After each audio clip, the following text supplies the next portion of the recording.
நண்பர்களே, இன்னைக்கு டே 9. இன்னைக்கு ரெஸ்ட் டே நண்பர்களே. ஜிம்முக்கு தான் போல.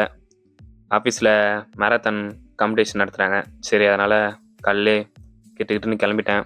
கிளம்பி அங்கே போயிட்டு கவுண்டரில் பேட்ஜ் வாங்கிட்டு அதுக்கப்புறம் எல்லாத்தையும் ரெடியாகி தயார் நின்றுட்டோம்.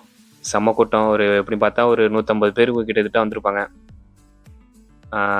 ஹங்கேரியில் உள்ளவங்க அப்புறம் ஸ்லோவேக்கியா 2 கண்ட்ரியில் உள்ளவங்களும் வந்திருக்காங்க. பேட்ஜ் தான் போட்டுட்டு நானும் மன்மதன் கிளம்பிட்டோம். தலைவர் தலையில் கட்டிக்கிட்டு வந்துட்டார். ஓட ஆரம்பிச்சிட்டேன்.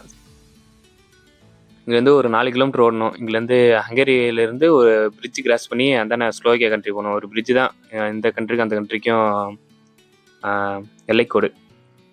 போயிட்டு அங்கே முடிச்சுட்டு ஒரு 28 மினிட்ஸ் ஆயிடுச்சு மகளே நான் போகிறதுக்கு.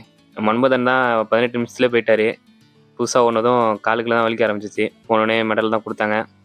மெடலை போட்டுக்கிட்டு வாட்டர் கொடுத்தாங்க. வாட்டர் குடிச்சிட்டு அப்படியே ஃபோட்டோஸ்லாம் எடுத்துகிட்டு ஸ்டில்லு போஸ்லாம் கொடுத்துட்டு திரும்பி ரிட்டன் அங்கேருந்து நம்ம கண்ட்ரிக்கு நடந்து வந்தாச்சு மக்களே. அப்படியே வீட்டுக்கு வந்ததும் ரூமுக்கு வந்ததும் செம்ம பெயின் லெக்கு தான். அப்படியே ஸ்ப்ரே அடிச்சுட்டு மதிய சாப்பாடை சாப்பிட்டுட்டு ஒரு குட்டி தூக்கத்தை போட்டு எழுந்ததும் வாஷிங் மிஷின் உள்ள ட்ரெஸ்ஸாக எடுத்துகிட்டு வந்து மடிச்சு இடித்து வச்சுட்டு இன்றைக்கி டே முடிச்சிட்டோம் மக்களே. நாளைக்கு வீட்டில் பார்க்கலாம். பாய்.